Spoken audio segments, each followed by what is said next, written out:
ಮೈಸೂರಿನ ಚಾಮುಂಡಿ ಬೆಟ್ಟದಲ್ಲಿ ಆಷಾಢ ಶುಕ್ರವಾರದ ಸಂಭ್ರಮ ಮನೆ ಮಾಡಿದೆ. ಲಕ್ಷಾಂತರ ಸಂಖ್ಯೆಯಲ್ಲಿ ಭಕ್ತರು ಸಾಮಾನ್ಯವಾಗಿ ಇಂಥ ಸಂದರ್ಭದಲ್ಲಿ ಬರ್ತಾರೆ.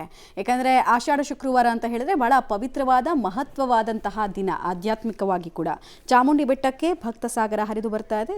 ತಾಯಿ ಚಾಮುಂಡೇಶ್ವರಿಗೆ ಲಕ್ಷ್ಮಿಯ ಅಲಂಕಾರವನ್ನು ಮಾಡಲಾಗಿದೆ.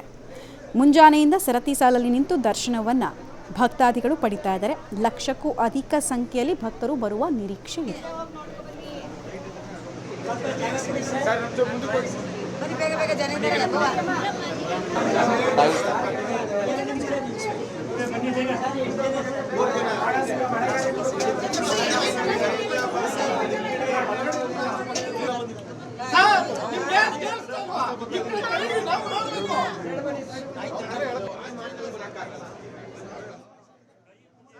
ಆಷಾಢ ಶುಕ್ರವಾರ ದಿನ ಬಂದು ಅಮ್ಮನ ದರ್ಶನ ಮಾಡಿರೋದು ತುಂಬ ಖುಷಿ ಆಗ್ತಾ ಇದೆ.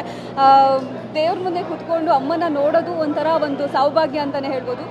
ಸ್ಪೆಷಲಿ ಆಷಾಢ ಶುಕ್ರವಾರ ದಿನ ಅಮ್ಮ ಸನ್ನಿಧಾನದಲ್ಲೇ ಇರ್ತಾರೆ. ನಾವು ಕೇಳ್ಕೊಳ್ಳೋ ಎಲ್ಲ ಹೊರಗಳನ್ನು ನೀಡ್ತಾರೆ ಅನ್ನೋದೇ ಒಂದು ನಂಬಿಕೆ. ಆ ಒಂದು ವೈಬ್ರೇಷನ್ ಕೂಡ ಫೀಲ್ ಆಗುತ್ತೆ. ಇಷ್ಟೊತ್ತರೆಗೂ ಅಮ್ಮನ ಮುಂದೆನೇ ಕೂತ್ಕೊಂಡಿದ್ದೆ, ಅಮ್ಮನ ನೋಡ್ತಾ ಇದ್ದೆ.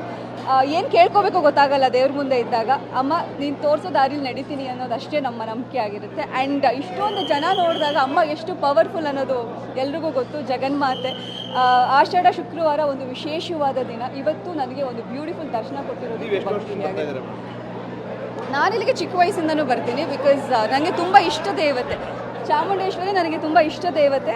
ಹಾಗಾಗಿ ಚಿಕ್ಕ ವಯಸ್ಸಿಂದ ನನ್ನ ಏನೇ ಕೆಲಸಗಳಾಗಬೇಕು ಅಂದರೂ, ನನ್ನ ಪರ್ಸ್ನಲ್ ಲೈಫ್ ಇರ್ಬೋದು, ಪ್ರೊಫೆಷ್ನಲ್ ಲೈಫ್ ಇರ್ಬೋದು, ಏನೇ ಒಂದು ದೊಡ್ಡದಾದ ಸ್ಟೆಪ್ಸ್ನ ತೊಗೊಳೋದಕ್ಕೂ ಮುಂಚೆ ಅಮ್ಮನ ಆಶೀರ್ವಾದ ತೊಗೊಂಡು ಅಮ್ಮನ ಪರ್ಮಿಷನ್ ತೊಗೊಂಡೆ ನಾನು ನೆಕ್ಸ್ಟ್ ಸ್ಟೆಪ್ನ ಮುಂದೆ ಇಡ್ತೀನಿ.